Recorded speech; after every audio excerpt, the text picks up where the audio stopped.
and they can be put in anything. And I can call that little device from anywhere in the world and listen to everything that's happening in that room. And when I hang up, that device cuts off, and you'd never know it's there. And because it looks like a cellular phone on the spectrum analyzer. There's techniques used to find those, so it's very, very prevalent. And I'd like to just end with this, very important. The handsets that are used in our offices are computers.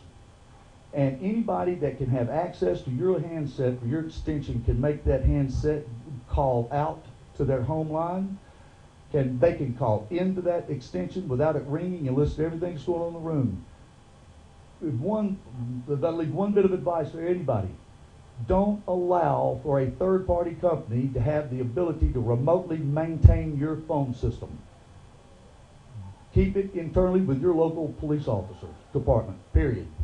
And that's all. I hope the service can be of value to our country. Well, Espionage Detection Services, how do we find you? I found you. We are located in Birmingham, Alabama, and we travel the world. Our number's 888-736-0210, but our webpage is mrm-llc.com. And we hope that our local governments will start thinking along this line, we hope. And thank you so much for the opportunity. Thank you for coming to see me.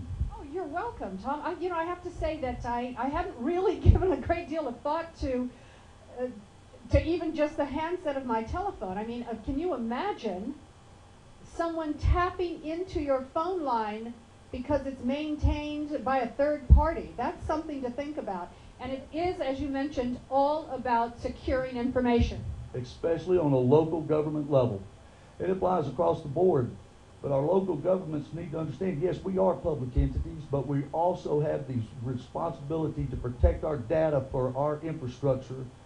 And we don't expect somebody to come over and fly a plane into our small town's bridge, but it's just as damaging for information to be illegally obtained from our local governments and then used against our local governments to cause distrust in our government officials. It's the same effect.